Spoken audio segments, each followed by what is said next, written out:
I didn't really have 3 hours on my hands to like sit and watch this thing that I'm completely uninterested in. So, you know, if you aren't able to create with lower budget stuff, you don't deserve the bigger ones.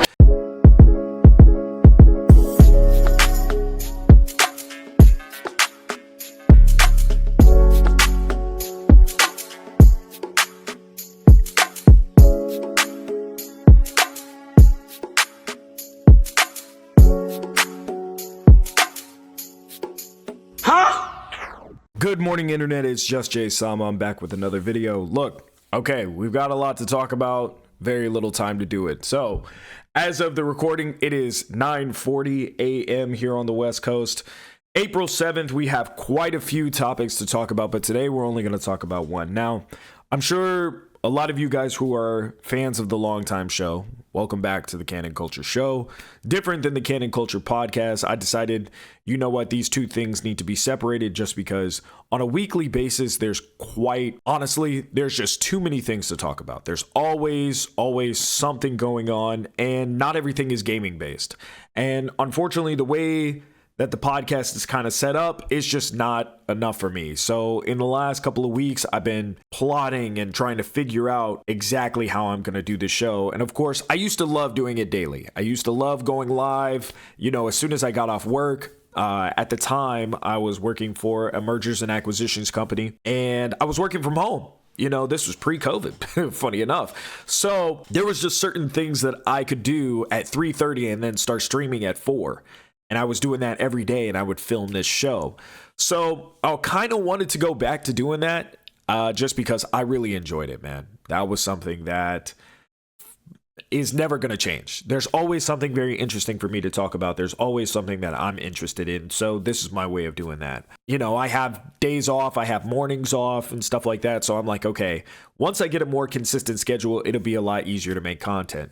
So next thing I want to get to is I would like to apologize. I did this on last week's podcast, which you guys can listen to. I'll have a link in the description.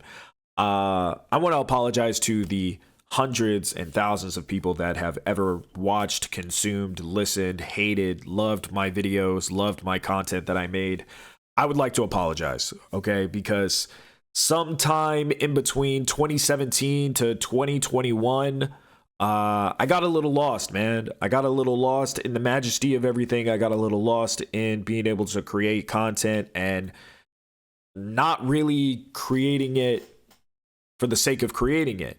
You know, that's when I started my channel in 2012 and 2013, when I was working with a bunch of my friends on multiple channels at the same time. It was really about performing and doing the things that we wanted to do, that we wanted to see online. And somewhere along the way, I guess I got lost in that, and I was chasing the, I like to describe it as chasing the algorithm instead of chasing the artistry, if that makes sense. So I do want to apologize for that. That's something that I got a little caught up in numbers instead of making good content. So, you know, but we got a lot to talk about. Today, I'm picking one particular topic. Of course, you guys can always tweet me. You guys can always send me messages and stuff like that. All of my socials are going to be linked just to have conversations about the things that we want to talk about. Man, I'm going to be honest. There were so many things. Ryan Coogler recently had an interview on The Breakfast Club. I wanted to talk about that. So maybe that'll be on tomorrow's show. And then we have Marshall Ali, and Blade getting canceled and a bunch of other stuff. But the reason why I started this show is because I wanted to talk about not just nerd shit or pop culture shit, but I really wanted to take the things that currently exist that are happening in the world, the things that influence culture, pop culture, black culture, things that I'm interested in, and be able to take lessons and derive things from them. So, you know, that kind of leads me into today's topic, man. AMC, the CEO, Adam Aron, says that they're having discussions with studios to extend theatrical windows of movies, essentially being in theaters for about 45 days. Now, look, I'm sure we all know there are very cultural moments, Black Panther, Endgame, stuff that's not Marvel movies, of course. Like, that's kind of hard to, Spider-Verse. Having movies that are cultural moments, I feel like it's difficult to have. So let's have this conversation at first. The last time I saw something that was like really a cultural moment was Barbenheimer. You know what I mean? Barbie and Oppenheimer dropping at the same time. I don't know about you guys, but listen, I didn't see Oppenheimer. I didn't really have 3 hours on my hands to like sit and watch this thing that I'm completely uninterested in. So, but funny enough, this is gonna sound crazy, but I did see Barbie twice. Barbie was hilarious. I loved Barbie. I thought it was a great movie. I know there's a lot of people who, and this is another topic I think we have to talk about later in the week, is the amount of women hating that happens on the internet. Y'all gotta stop, man. Y'all gotta stop that shit. But that's a different conversation for a different day. It is very, very important. So we need to pick a day to where we could have that lengthy conversation, because it's always the same. It's always the same people. You know what I mean? Like, it's always the same archetype people, if you know what I mean. Like, I don't know what it is about some of these dudes that like women. I think the saying is they like vagina, but they hate women. So I think that conversation needs to happen. We'll have that at another time. You guys know me. I like to shoot from the middle, and both sides are, hey, this is what's going on over here. This is what's going on over here. And then make my decision based off of that. And then I can, I feel like being in the center of a lot of topics on a lot of issues kind of makes it easier to talk about them, because you can learn unbiased from both sides and kind of understand, like, hey, we need a lot more middle ground for a lot of stuff. And I feel like my show should have continued from where it left off a couple of years ago, and it just didn't. That probably would have been something that's very influential in this space. But like I said, we can have that conversation later on in the week. So let me go ahead and pull this article up. It's from Deadline. Let's see here.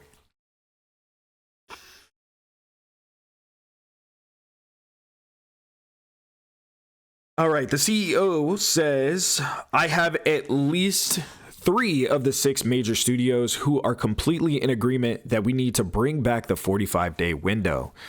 He told Deadline, this was like a while ago, this was a couple of weeks ago. Now, if you look at every studio except for Disney, the window is 18 to 36 days. Now, let's take a moment there, okay?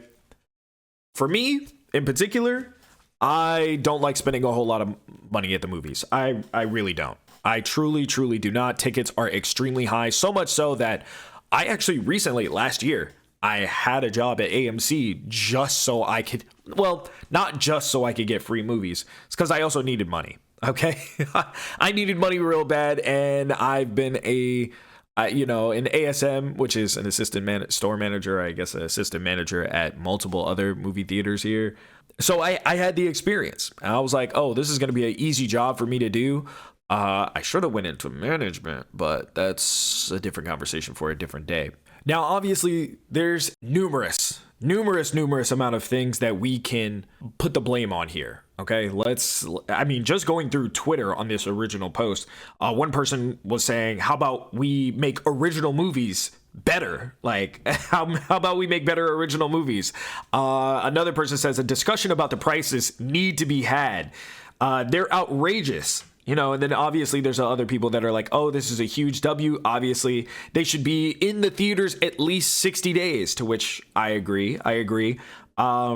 But then you kind of have like overlap of like 45 to 60 day theatrical runs and stuff like that. I think it comes down to a lot of stuff. People are blaming, one person on Twitter says, stop making remakes, sequels, and prequels over this. And they said also they're over the CGI too. And it's like, okay, clearly somebody's not tapped in up here. All right. Some of this stuff, okay, makes sense. Some of this other stuff, okay, you just don't know how the industry works. And that's okay. That's understandable.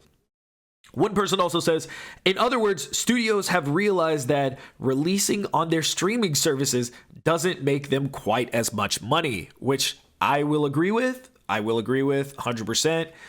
There was a time where that made sense. Straight to streaming, that made sense. But, in the Netflix of it all, that just can't happen forever, obviously. Let's start with ticket prices, man. Let's have a conversation there, because $20 for movie tickets, I mean, it plays into it, man. Like, some of these movies are just not worth spending that type of money. Let's be honest. You know, there's been quite a few box office flops that were great movies, and vice versa. There's been some movies that were dog shit that for some reason made millions and millions of dollars, even though, you know, there's money that goes into marketing. There's money that goes into paying for, you know, giving the movie theater their cut. So it's very interesting to hear the AMC CEO talk about this, especially considering AMC kind of had like the Big Short issue a couple years ago. Ticket prices are extremely crazy. They really are. Then when you approach the movie theater, you have to deal with snacks. You got to deal with, I know there's a lot of people that don't like assigned seating. I personally love assigned seating. I do not want to go to a movie theater where my seat is not my own. You know what I mean? And it's kind of like open season. I hate that shit. I absolutely hate that shit. I like walking on that motherfucker like it's a goddamn flight, okay? You see F3 and F4? Yeah, those are my seats, big dog. Go ahead and get up. Oh, but you know, nah, I specifically chose those seats and I bought the 2 seats next to them just so I don't have to sit next to people, okay? I can afford to do that, all right? Well, not anymore, but at the time I could afford to do that. You know, I booked these 4 seats for me and my date, so yeah, you gonna have to move. Oh, but you're not sitting here, blah, blah, blah. I don't want to hear it. I don't want to hear it. I don't want to hear none of that. Just because you decided to sit in row P, seat 13 and 14, you got to take you and your bum ass girl and go sit way in the back, because that's the seat that you picked. Too damn bad. So if you didn't like it, you should have went to a different theater, okay? They're everywhere. They're all over the place. Assigned seating is the way to go, okay? If I got to pay a little extra for that, okay, that makes sense. Let's factor that in. But when I get to the snack stand, when I get to concessions, I'm not paying $18 for popcorn. That shit not happening, bro.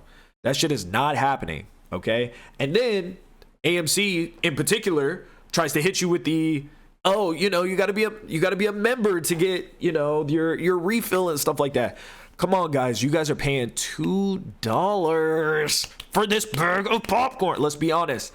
They're paying an extremely low amount of money per bag of that gigantic popcorn. Okay. So one bag in particular will probably generate maybe 200 around 100 to 200 bags of like popcorn or of like containers. So y'all are making money crazy amounts just from popcorn. Let's not even get into candy, and then they have to do a kickback to the candy corporations and all this other stuff. It's just not worth it. Okay. People are not spending money like they used to. People are not enjoying the movies like they used to. The experience in itself is no longer good the way it used to be. I would even argue that it's never really been that good. I would argue that a lot of people have had rose-colored glasses when it comes to their movie theater experiences, because they remember going to see, you know, classic movies in the early 2000s and really just enjoying the movie and feeling the vibe that the audience feels. There's nothing that can compare to audience reception of a film when it comes out. You know, for example, when I went to go see Deadpool and Wolverine, obviously, it's a Marvel movie. There's going to be certain Easter eggs and twists and turns and things like that where the audience is, oh my God, hey, and you hear whispers and an audible gasp of the things that are going on. Okay, cool. Not every single movie gives you that experience. Understandable. Cool. So therefore, why am I paying the same price? Why? For what? I could have just gone on Tuesday. Discount Tuesday. Tickets are $11 each instead of $20. Okay. And then we got to factor into how greedy some of these corporations are, man. Like, they are, the movie industry in itself is already pretty cutthroat. So when it comes to studios and talent and these people making very creative things and them not getting the budget to finish them, or not getting the budget to, or really the opportunity to do so, because I feel like you see the same 8, 9, 10, 11, 12 actors in multiple movies throughout the year, all the time. There was actually a video I saw on TikTok. Hold on, let me pull it up. Yeah, he was actually talking about Lupita Nyong'o. and how her film career is very similar to actresses like Margot Robbie. And he actually makes a very, hold on, I'm gonna actually just pull it up on screen. Hang on. This is Jamal Burkmar. So big shout out to him. I'm gonna link his information down below. He makes very good points specifically about this actor, and I think it reverberates even more for the rest of the industry. Okay, we're going to talk about Lupita Nyong'o. Lupita gives us a stunning breakout performance in 2013 with the movie 12 Years a Slave. It's so stunning that she wins an Oscar for said performance. Now, in the 12 years since that, she has done a total of 13 movies. 4 of them have been either animated or voice roles. 5 of them were supporting or like very limited side characters. Only 4 were lead roles. I can take her entire filmography and screenshot it in one image, and that includes a movie that's coming out next year.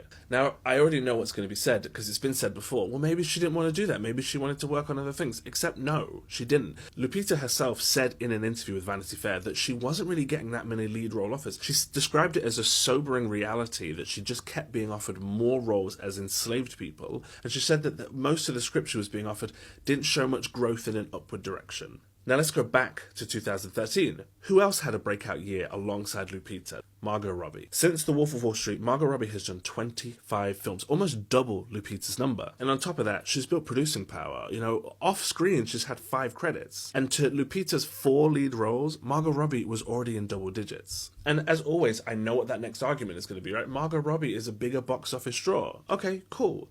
Let's check the receipts on that. If we just look at the space between 12 Years a Slave and Lupita's next lead role, which was in 2016, Margot Robbie was in Z for Zachariah, which nobody saw, a movie called Focus with Will Smith, which got mixed reviews but ultimately was somewhat of a success, Sweet Francais, nobody saw it, Whiskey Tango Foxtrot, which again nobody saw, The Legend of Tarzan, which didn't even break even financially and got bad reviews, and then Suicide Squad, which I don't feel like I need to say much about, right? This is all without mentioning films that came out later, like Terminal, or Amsterdam, or Babylon, all which either underperformed at the box office or were critically panned. This is not the filmography of an actress that Hollywood might describe as undeniable, right? So why does she get to fail upwards while Lupita isn't really getting a shot? Everybody I know, everybody in my life knows the answer, right? I shouldn't have to say it, we shouldn't have to say it. You should. You should be saying it and you should be fixing it. We turn up for your movies every year in every country. So for those of you that get annoyed in the comments whenever I do a video like this, maybe start getting annoyed at just how easy it is for me to point this stuff out. So I think he makes a very, very good point. And obviously, you know, we're going to paint more of a broad stroke here, but I think this highlights an even bigger problem, really, and it's lack of creativity. I will say that there are so many people in the movie industry that are in these positions of power to have these movies created, and they're just not taking chances on them. Even one of my favorite and least favorite studios and publishers, and just one of the big monster houses of creating not just film but entertainment overall, Warner Brothers. I will say I have supported a lot of fuck shit that Warner Brothers has done. I've also have been their biggest contributor, honestly. Sometimes I will defend Warner Brothers crazy, okay? The amount that I will go to battle for Warner Brothers sometimes, but also be able to recognize that they are one of the worst companies to ever exist in entertainment media. Between their issues with their streaming service, their licensing, what they're putting on, what they're taking off, them shutting down studios, not just game studios, but movie studios, development teams, writing staff, things like that. It just feels like that entire company, and more so like it's echoed throughout the entire, not just movie landscape, but entertainment industry as a whole. And I've even seen, you know, different directors, producers, you know, entertainers overall saying that unless it's IP or it has something attached to it or it comes with its own built-in fan base, they're basically playing in such a small sandbox when it comes to creativity, and I really hate to see that. One of the things that I've criticized a lot about Kevin Feige, Bob Iger, and Disney when it comes to the Marvel Cinematic Universe is them not recasting Black Panther, them not recasting Kang the Conqueror. It's just one of those things where, you know, we could dive deeper into the issues of them being black actors and things happening to them and things happening within that space. Sure, we could get into that, but that's not what we're going to do today. We just simply do not have the time, because then we have to expand on systemic racism and things like that. But, we're not going to do that today, just for the sake of time. And it's, nice little welcome comeback show. And this is something that interests me that I wanted to talk about. But one of the things that I criticize specifically with Disney is creating the multiverse and then making it extremely uninteresting. Call it, the 4 or 5 years of COVID issue. Sure, we can call it that. That plays into it, obviously. Ryan Coogler even talked about that in his interview when creating Black Panther 2, is not just the loss of Chadwick Boseman, but I would say dealing with the pandemic and trying to shift around where Marvel was going post Endgame. I feel like post Endgame has been some of the weakest and strongest content Marvel has ever made. And then them kind of switching up, and we're saying, oh, we're no longer doing 50 TV shows a year that nobody's really watching except for like a core fan base. And we're not doing 12 movies a year. We're going to do like maybe 1 or 2. It's like, okay, how did we not think about this? How did we not think post-COVID? How did we not think about this? Just even the 2 years out, like since 2022, 2023, how did we not think any further than, hey, can we keep up this production schedule? And, if so, what kind of talent are we bringing in? Because obviously, me living in LA, I've seen hundreds, thousands, millions of people, fall into this place trying to pursue different talents and different things in the entertainment space, and they're not successful, which is crazy considering it's a multi-billion-dollar industry.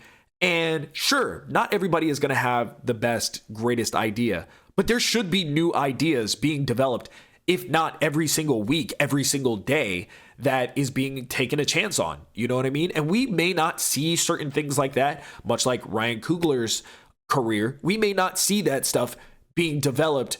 Oh, we discovered him this year. He has a film this year. It usually might be, we discovered this person. We're going to try them out in small things 3 years, 5 years, 10 years down the line. Sure. Okay, that happens. But in that amount of time, even that mathematically wouldn't make sense, because we would have more original content being created. That's why I think a lot of these companies are also, kind of feeling the pressure a little bit about creating things, because when better things can be created online by, you have your Kai Cenats, you have your Cinnas, you have your Agent 00s, you have, tons and tons of online creators, iShowSpeed, for example, that do things that even Mr. Beast, that scale on things that are similar to big budget movies without spending big budget money, except for Mr. Beast, because obviously he's just like, every single penny needs to go back into the production. It's just like that guy's on a different level. I think experiencing the way entertainment is changing, you would think, and I think it's probably because these are huge conglomerates that require, 10, 15 boxes be checked before we can even start pre-production, before we even start ideas. And I think they will always be falling behind because of how gigantic they are. So, I would suggest a lot of these teams kind of invest into how do we get things done faster that mean something to people, and then lower the budget. I've talked about that many, many times on multiple things that I've been on, whether it be, other people's podcasts or even on my own or any type of YouTube video I've made. Nobody told you guys to make a $250 to $450 million budget. Like, nobody told you that. Nobody told you had to do that. Let's try and scale it down. Like, some of this stuff is like, use an indie budget. And that's really where a lot of these filmmakers started. A lot of these filmmakers started with $150 and a shitty boom mic and a dream. If you aren't able to create with lower budget stuff, you don't deserve the bigger ones. And that just goes for any of these filmmakers, because don't forget where you came from. Bigger resources means you need to have bigger ideas, bigger things to do. Lower the budget and see how creative you could be. You would make more, because if you only spent, let's say, instead of 100 million, you spent 50 million, and you decided to go with an online creator, let's even throw it out there. Let's be real. You hire a King Vader, right? You give King Vader $50 million. What does he make? What does he make? You know, $75 million. What does he make? Pierre Steps. You give these type of guys, you know, who are really doing it for nothing. You know, they're really doing it for free. Sure, they're making a little bit of online money here and there, but in comparison to giving some of these people, I even remember when King Vader was doing Netflix Dreams. I know a bunch of you guys remember that. I know a bunch of you guys do. He would get a bunch of people together to make these cinematic masterpieces that go online for people to consume for free.